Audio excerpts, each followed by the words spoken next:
muchas gracias al doctor Godoy, a la doctora Rocha, al doctor Tamarit por la amable invitación y presentación. Voy a hablar en este ambiente detectivesco y policial de las dianas terapéuticas. No solo hay que diagnosticar, no solo hay que conocer dónde está el problema, sino hay que resolverlo antes de que los males sean mayores. Y para ello tenemos una serie de dianas terapéuticas importantes, como son una serie de enzimas y de proteínas que intervienen en el metabolismo lipídico. Entre ellas quería destacar en primer lugar la HMG-CoA reductasa, que es esta enzima que interviene en la cadena de síntesis de colesterol y sobre la que actúan las estatinas, fármacos que al disminuir e inhibir parcial y competitivamente esta enzima consiguen disminuciones del colesterol de hasta un 50%, del colesterol LDL y del colesterol heterogénico, y son los fármacos que probablemente han salvado más vidas en la humanidad después de, se ha dicho ya varias veces, que después de la penicilina, y que son unos fármacos que realmente han contribuido pues, a la salud humana de una forma muy destacable, ¿no?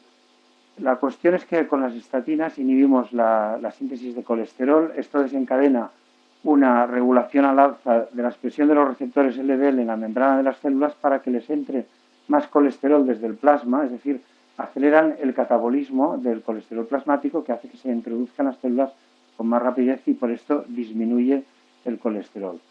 Uno de los problemas es que cuando damos estatinas y al inhibir la síntesis del colesterol celular, las células detectan esta menor producción y lo que hacen es que para compensarlo dicen pues a las células intestinales que aprovechen más el colesterol dietético. Normalmente una persona absorbe un 50% del colesterol que ingiere con los alimentos, hay una variabilidad interindividual importante, pero el promedio es un 50%, entonces cuando damos una estatina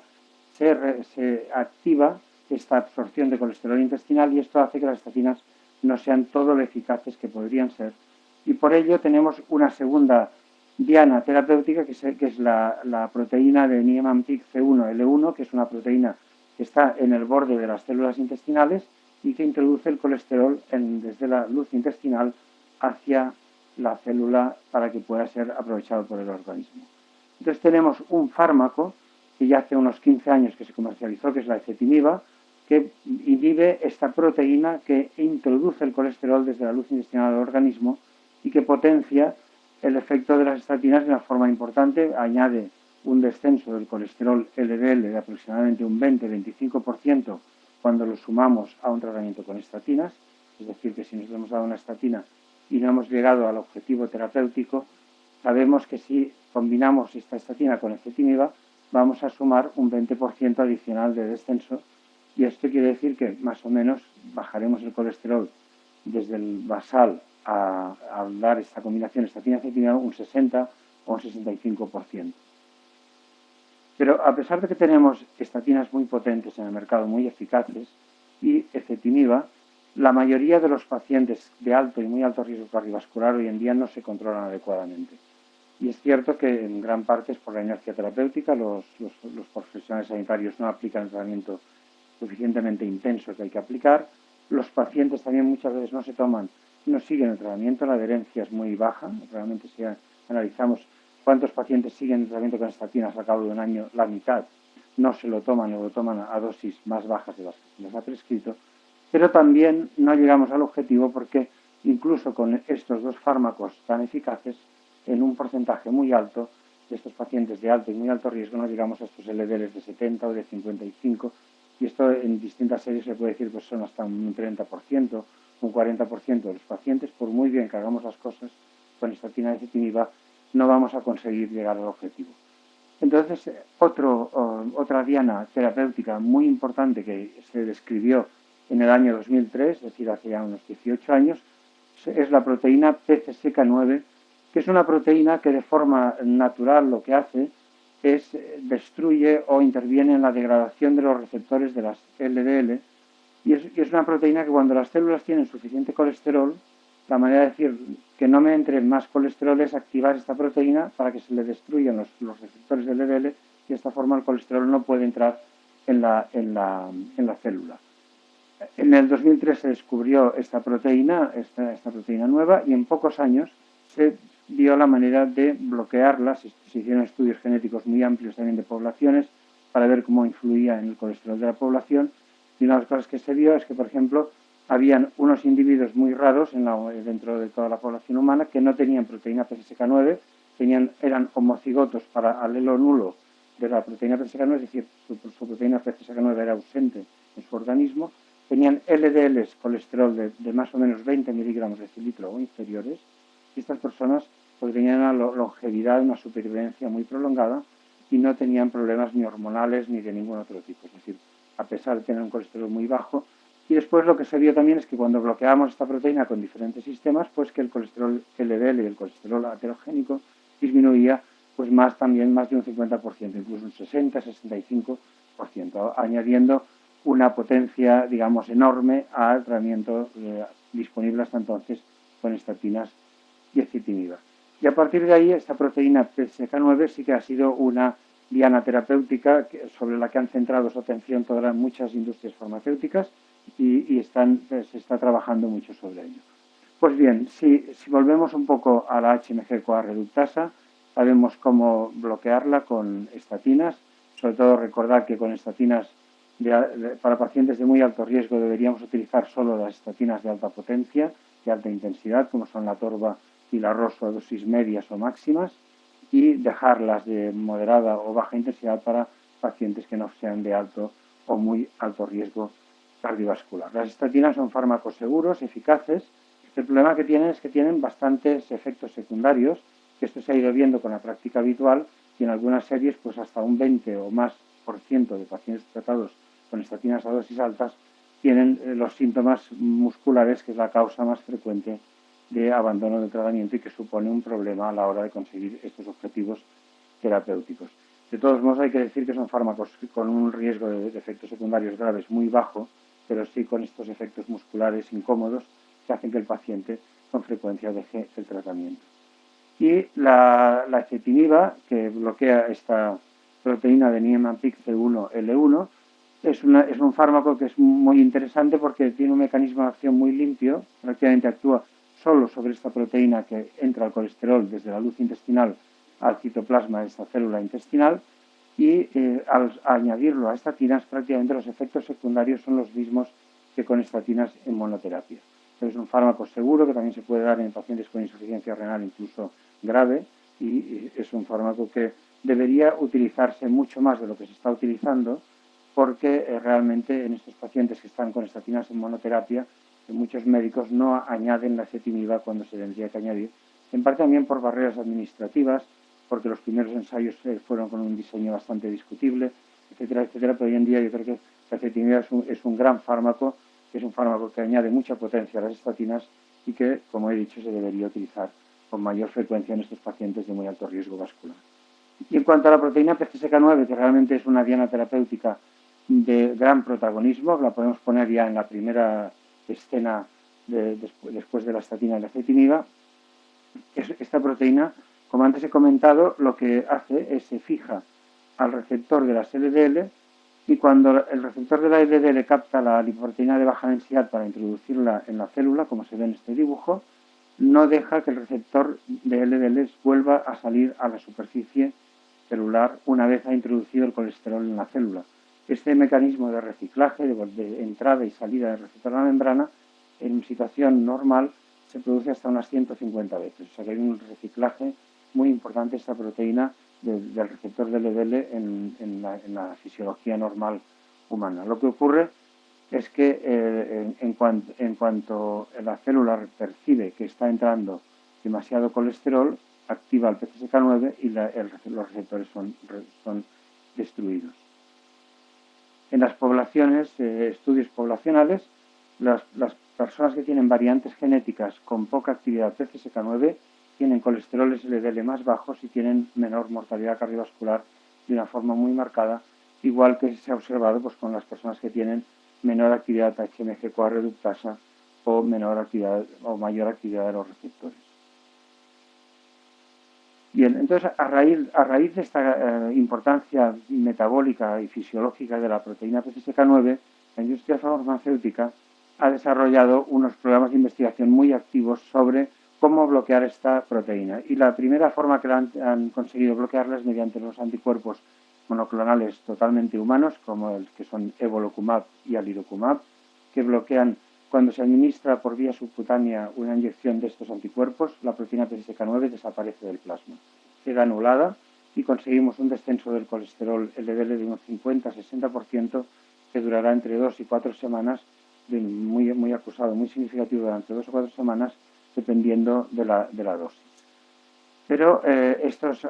anticuerpos monoclonales, además de demostrar que disminuye el colesterol LDL hasta un 60%, han demostrado que también son eficaces en prevención cardiovascular, en disminuir la incidencia de infarto, de ictus y otras complicaciones aterotrombóticas, y también efectos favorables en la evolución de las placas de ateroma, en mejorar la composición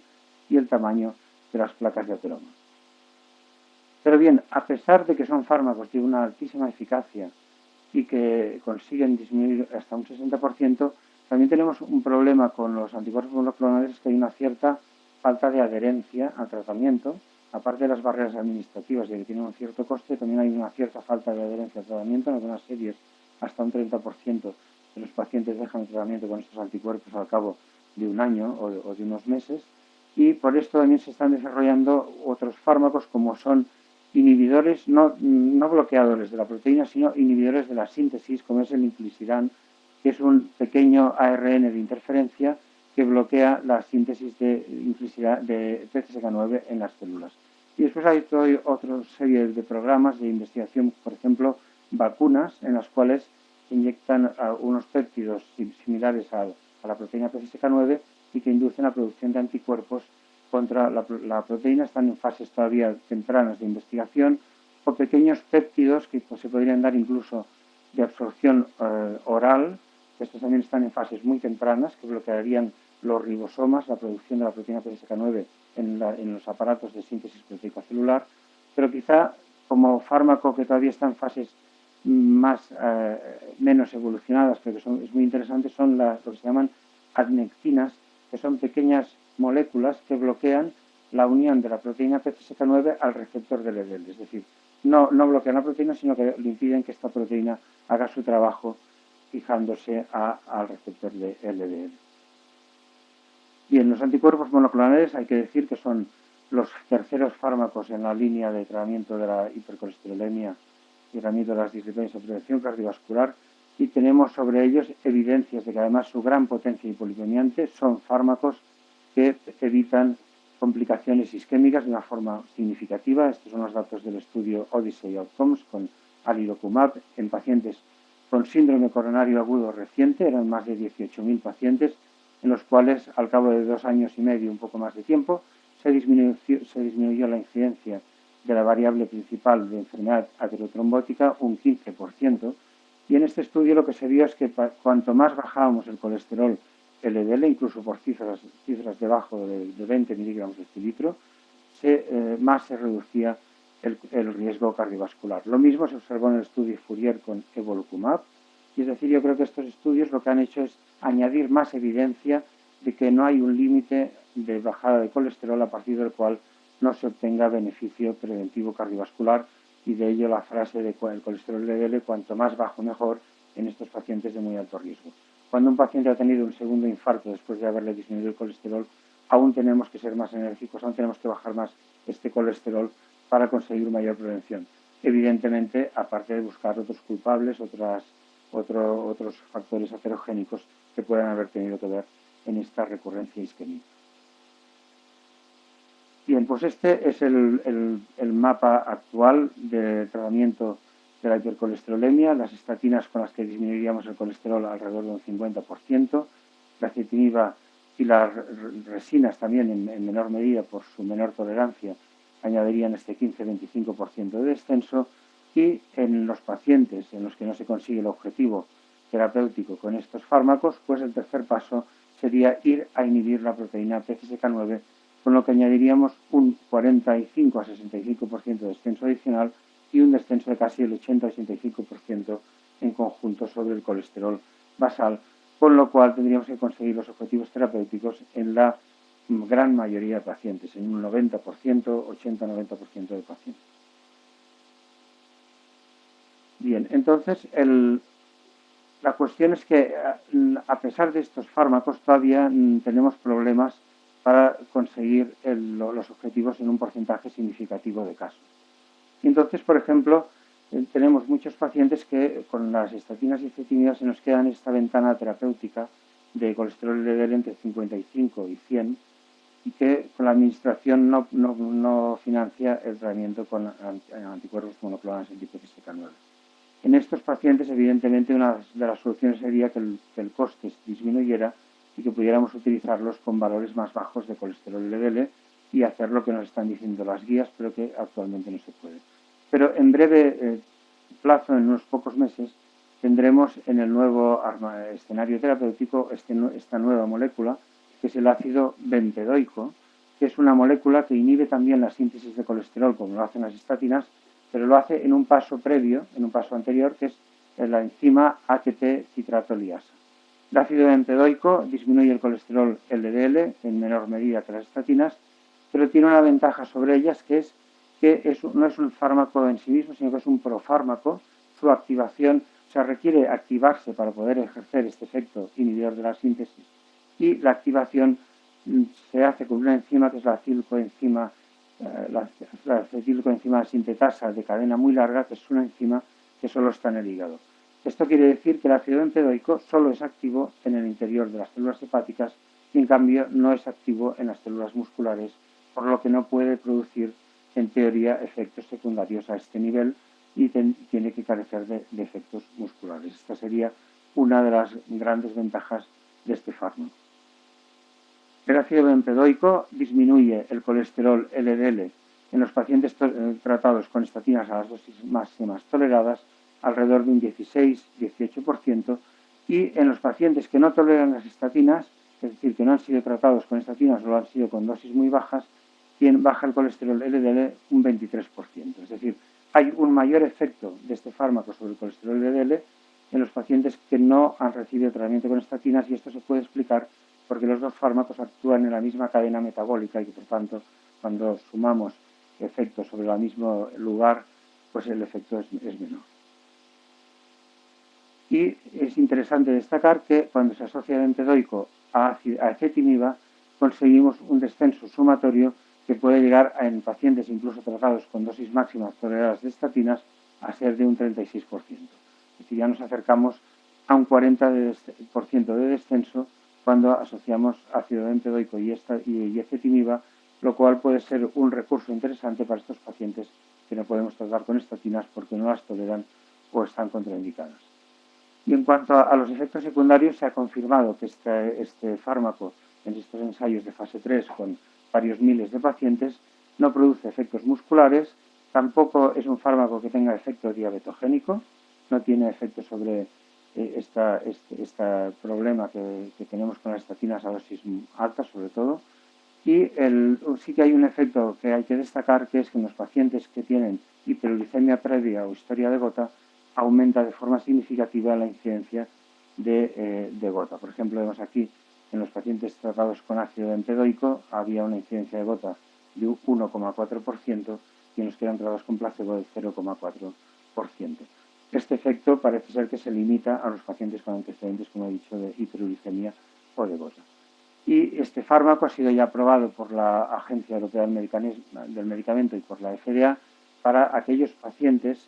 que, una vez tratados con estatinas a dosis máximas toleradas asociadas a una ezetimiba, no llegamos al objetivo terapéutico, y en estos pacientes tenemos que disminuir un 20% adicional o un 30%, un paso terapéutico razonable sería añadir ácido benpedoico para conseguir este 20% adicional. El ácido benpedoico todavía no ha demostrado efectos preventivos cardiovasculares y el año que viene se publicarán, esperemos, los datos de este ensayo con 14.000 pacientes de alto riesgo cardiovascular para ver si hay una disminución de esta variable principal, que es una variable de enfermedad cardiovascular aterotrombótica. Hay que destacar que es muy interesante que este estudio se ha diseñado en pacientes intolerantes a estatinas. Es decir, si fijamos aquí, podemos ver en la tabla cómo solo el 22% de estos 14.000 pacientes que fueron introducidos en el estudio recibían tratamiento con estatinas a dosis muy bajas y solo el 11% con ezetimibe. Ese era un estudio de interés porque realmente se les habrá administrado un tratamiento que disminuye el colesterol LDL un 20 o un 25%, no un 50 o un 60% como lo que está marcado en las guías actuales. Bien, y ya para ir acabando, decir que la proteína PCSK9 también en breve tendremos este otro protagonista, que es el inclisiran, que es un pequeño ARN de interferencia que lo que hace es bloquea el mecanismo celular de producción de esta proteína destructora de receptor de LDL. Gracias a esta inhibición de la proteína PCSK9, lo que conseguimos es que vemos aquí en el círculo rojo de la izquierda como el receptor de LDL es destruido por la proteína PCSK9, en el círculo rojo de la derecha no hay proteína PCSK9 porque se ha bloqueado su síntesis y el receptor es reciclado y por tanto tiene mucho más rendimiento y hay un aclaramiento plasmático de las LDL mucho más eficaz. Pues bien, el pasar del círculo de la izquierda al de la derecha lo conseguimos en el caso del inclisiran bloqueando la señal que manda el núcleo de la célula a los ribosomas para que sinteticen esta proteína negativa, esta proteína, digamos, patogénica, que es la proteína PCSK9. Y el inclisiran lo hace también de una forma selectiva en el hígado, ya que le han unido con este color rojo que vemos arriba una molécula que es la acetilgalactosamina, que hace que así, al tener la acetilgalactosamina, el inclisiran solo se una a unos receptores que están en las células hepáticas que se le llaman el receptor de las asialoglicoproteínas, que al estar solo en el hepatocito conseguimos centrar su efecto en el hígado y evitar otros efectos negativos que se han visto con otros ARNs de interferencia y oligonucleótidos, que era sobre todo la plaquetopenia. De momento, este fármaco parece que tiene pocos efectos secundarios, que es bien tolerado y que el efecto principal es la reacción en el lugar de la inyección. Y tenemos ya datos de estudios de fase 3 muy amplios en pacientes con hipercolesterolemia familiar, con enfermedad cardiovascular, con muy alto riesgo cardiovascular, en los que una dosis de inclisiran de 300 miligramos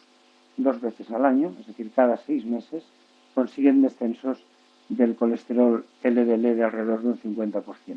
En todos estos ensayos, los pacientes recibían una dosis de inclisiran en la situación basal,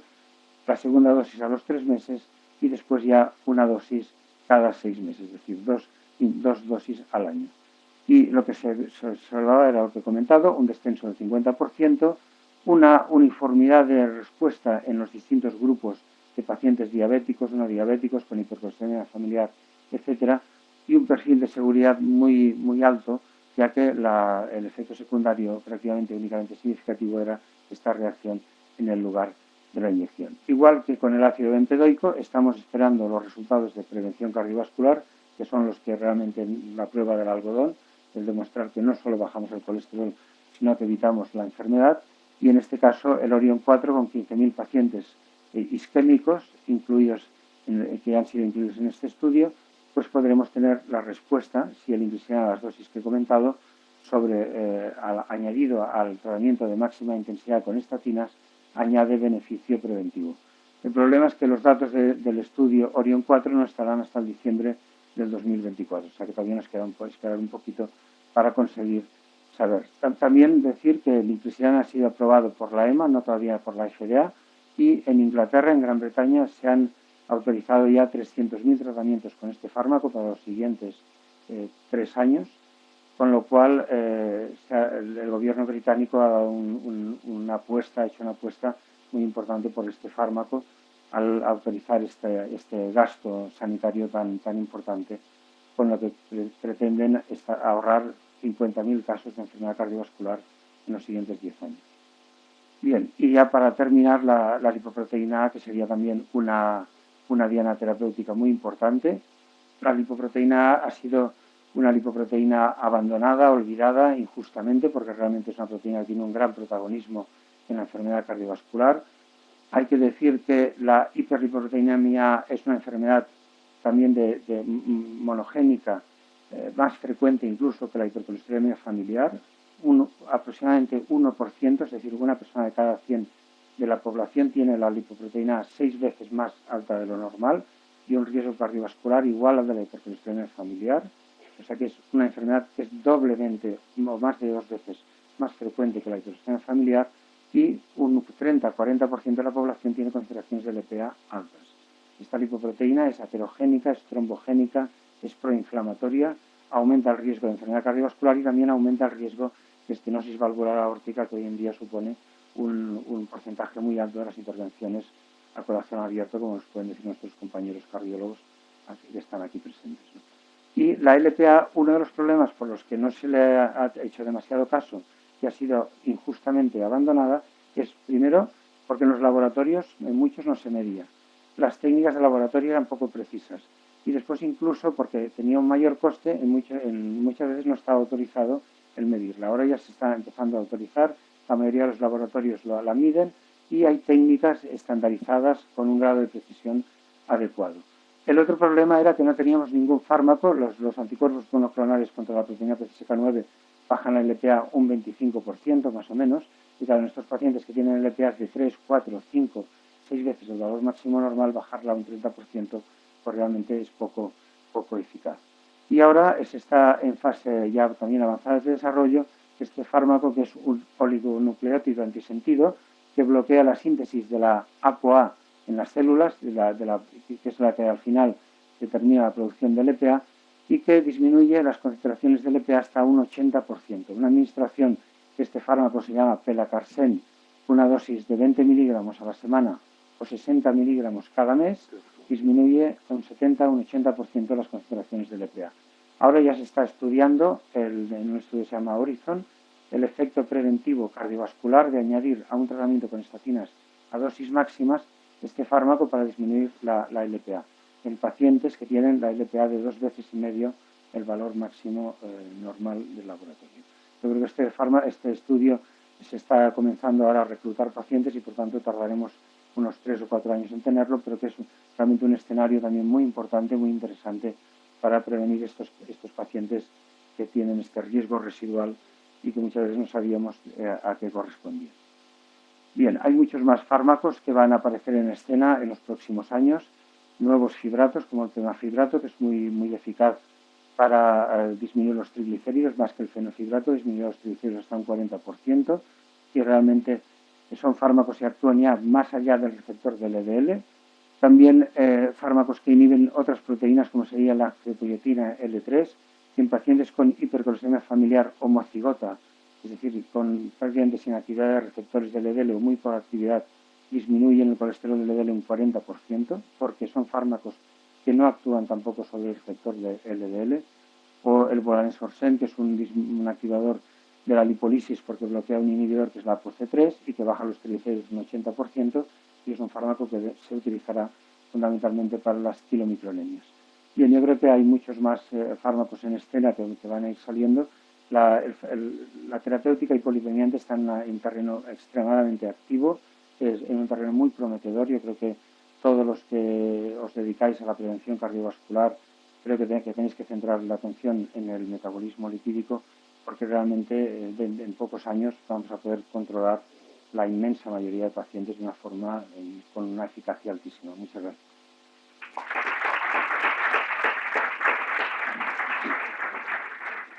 Bueno, pues con esta perspectiva tan positiva de armas terapéuticas que vamos a tener en un futuro inmediato y que le van a quitar todo el trabajo a los cardiólogos porque ya no va a haber tantos eventos, ¿alguna pregunta o algún comentario en el público? Laura.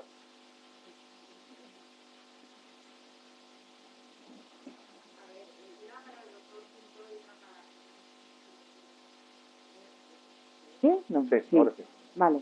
Para el doctor Massana, una pregunta. En cuanto a dardos aterogénicos, los triglicéridos, los tomamos como dardo aterogénico, ¿a partir de qué cantidad, de qué cifra? Eso es lo que no me ha quedado claro. Y luego, para el doctor Pinto, por lo que ha explicado, por lo que he entendido yo de la presentación, o sea, es decir, si un paciente no lo controlamos con estatinas y ezetimiba, sería más lógico, en vez de poner el ácido, porque actuamos en la misma cadena, derivarlo directamente para el inhibidor, sería más efectivo, ¿verdad? Por lo que he entendido. Bueno, yo me he centrado en nuevas dianas terapéuticas. Los triglicéridos son una diana terapéutica o una diana diagnóstica desde las pocas cosas que medimos. Hay que distinguir la actuación sobre los triglicéridos a dos niveles. Una, cuando los triglicéridos son muy elevados por el riesgo que pueden tener de inducir pancreatitis en nuestros pacientes, a partir de 500 miligramos por decilitro en ayunas, pues en no ayunas pueden tenerlos más altos y por tanto hay que hacer algo para prevenir este episodio. Pero es cierto que en cifras que cada vez estamos viendo que son más bajas las recomendadas, que a partir de 150 miligramos a estos 300, 400 miligramos de triglicéridos sí que pueden incrementar, no, sí que son una manifestación o son un marcador de riesgo cardiovascular elevado. Lo cierto es que terapias asociadas a las estatinas para complementar su efecto sobre los triglicéridos pues no han mostrado disminución del riesgo cardiovascular, ácido nicotínico, fibratos o inhibidores de CTP, por lo cual el tratamiento en esta fracción de triglicéridos pues ha estado pues poco valorado hasta la actualidad. En este momento pues ha habido un trabajo muy importante que se denomina Reduce-It, con la utilización de un derivado omega 3, que es el ácido icosapentetil, y que probablemente esto sí nos va a dar una indicación terapéutica en pacientes, fundamentalmente prevención secundaria o prevención primaria en diabéticos con factores de riesgo añadidos, en los cuales si los triglicéridos son superiores a 150 y nos preocupa el riesgo residual, en estos pacientes tendrá aquí un hueco terapéutico. En este momento también es cierto que en pacientes con triglicéridos que se van manteniendo elevados, 200, 300 y HDL además bajo, pues ahí los fibratos también tienen en la actualidad una posibilidad terapéutica en prevención secundaria en estos pacientes. Bien, y sí, en cuanto a la pregunta, totalmente de acuerdo. Sería más, fisiológicamente incluso más razonable en este paciente que vamos a tratar con estatina de ezetimiba, no hemos llegado al objetivo, ir por otra vía como sería la PCSK9. El problema es que el tratamiento con PCSK9 está autorizado solo para pacientes que después de este tratamiento con estatina de ezetimiba persiste un colesterol LDL superior a 100 y por tanto tengas que disminuir el colesterol LDL al menos un 50% adicional para llegar al objetivo terapéutico. Entonces, en estos casos que no estaría aprobado o que el coste del tratamiento con la anti-PCSK9 no estaría todo justificado, porque también es otra cuestión que se pone siempre encima de la mesa cuando utilizas estos fármacos, pues el ácido bempedoico, que probablemente va a tener un coste más asequible, sería al menos una medida. La indicación del bempedoico básicamente será que cuando tú has utilizado estos dos fármacos, estatina y ezetimiba, te queda un poco por llegar al objetivo, pues que es un tercer paso, no tan potente como los otros, pero es un tercer paso, y después también muy interesante de cara a esta alta frecuencia que tenemos de intolerantes a estatinas, que tienen un cierto alto riesgo y que te preocupan, no sabes qué darles el gas ezetimiba sola, algunos toman con un poquito de levadura roja, etcétera. Pues aquí tendrás otra herramienta interesante. Una última cuestión rápida de pregunta y de respuesta para los dos. Es evidente que tenemos eventos en población de no muy alto riesgo, incluso de no alto riesgo. A nivel de las armas que tenemos, tanto terapéuticas como diagnósticas, ¿deberíamos de pedir más ApoB, que nos indicarían mejor la situación en esos pacientes que tienen un colesterol LDL prácticamente casi normal, un HDL un poco bajo y unos triglicéridos un poco altos? Esas partículas, verdaderamente, ese sería un momento importante para ello, y por tanto, ya que no tenemos el liposcale tan accesible, tener ApoB sería importante. Tener ApoB es no solamente interesante. ¿Y colesterol no HDL? Colesterol HDL es una resta, o sea, esto lo podemos hacer inmediatamente. ApoB es no solamente una buena herramienta diagnóstica, sino también terapéutica, y en las guías actuales ApoB es un objetivo terapéutico secundario, lo que, como he comentado, lo que nos da la visión clara de la situación metabólica es la determinación de las partículas, que yo pienso que en este tipo de pacientes que deberían estar visitados con una búsqueda especializada de estos factores, pues a lo mejor sí que en estos centros podrían mirarse. Y en ese mismo sentido, también explicaría un poco la presencia de eventos en población de un alto riesgo, una LPA alta que no la pedimos nunca. Pedirla una vez en la vida sería útil. Exactamente, esto es lo que Sotirio Simicas, que es uno de los principales investigadores del Palacarsen y que lleva muchos años,